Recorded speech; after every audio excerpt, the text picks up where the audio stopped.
Alright mga ka-3M, welcome to YouTube channel dito sa aking 3M Sideline. At meron nga tayong dumating na Trans45 mga ka-3M. Kung mapapasin nyo, lalamog yung nakalagay sa kanilang close band. Pero under sila ng Trans45 mga ka-3M. Meron silang kukunin sa atin na 2,000 pieces na mushroom fruiting bags. Yung patubuan ng kabute mga ka-3M. Ito ay matagal na nating kliyente from agriculture na si Ma'am Norma Apasible.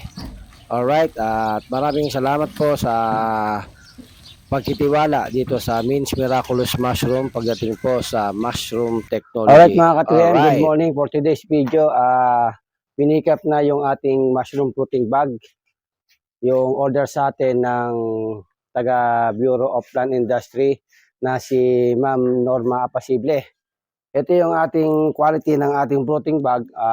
Ang variant ito ay white oyster mushroom.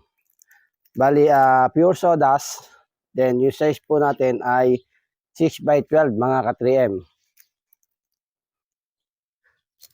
Ito mga ka-3M yung patubuan ng kabute. Dito tumutubo yung edible fungi na kinukulture natin para tayo makapag-produce ng white oyster mushroom.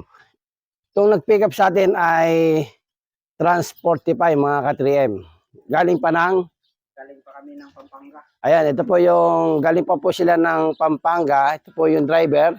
Alright, shout out. Pwede ka mag-shout out, idol.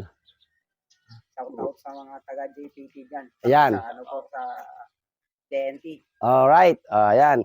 Kaya pagka po meron kayong kailangan na ipa-pick up sa inyong lugar, pwede po kayong tumawag sa kanila.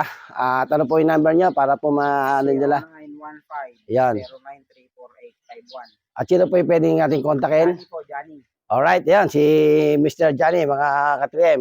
Alright, mga ka-3M, hanggang dito na lamang po ang ating vlog. God bless po sa inyong lahat. Alright.